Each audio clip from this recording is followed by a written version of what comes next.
Tervetuloa tutustumaan meille Seelaan. Me uskotaan vahvaan erikoistumiseen laadukkaita sijaishuollon palveluita tarjottaessa. Mun nimi on Jenny Malm. Mä oon toiminnanjohtajana Seela Sijaishuolto Oy:llä ja me tehdään Karjaalla Raaseporissa naistutkimukseen perustuvaa tyttöerityistä sijaishuoltoa. Kaikkea meidän työtä ohjaa meidän kolmivaiheinen toimintamalli. Se perustuu vakauttavaan työvaiheeseen, kuntouttavaan työvaiheeseen ja uudelleen suuntaavaan työvaiheeseen. Vakauttavalla työllä tarkoitetaan nuoren luottamuksen voittamista ja turvallisuuden tunteen luomista. Turvallisuuden tunne vahvistuu turvallisen asuinympäristön, yhteisten ohjeiden, tutun päivärytmin ja vaikuttamismahdollisuuksien avulla. Vakauttavassa vaiheessa nuoren kanssa työskennellään omien taitojen, rutiinien, kehotietoisuuden, päihteettömyyden ja hoitomyönteisyyden parissa. Kuntouttavassa vaiheessa painotetaan turvallisen kiintymyssuhteen rakentumista, nuoren positiivisen minäkuvan vahvistumista sekä työskentelyä nuoren perheen kanssa.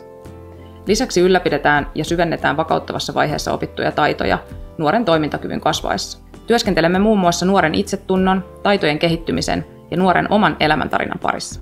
Uudelleen suuntaamassa vaiheessa nuorta valmistellaan kotiin paluuseen tai itsenäiseen elämään.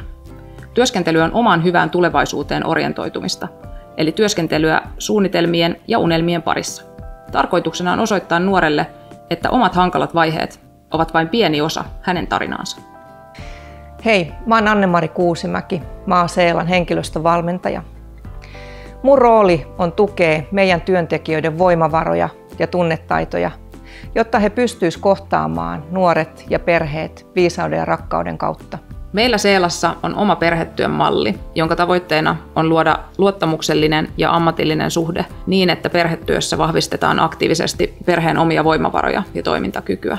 Perhetyön kautta vahvistetaan myönteistä vuorovaikutusta perheen sisällä. Nuoren ja hänen perheensä tilanteen parantuminen on oleellinen osa sijoituksen onnistumisen kannalta.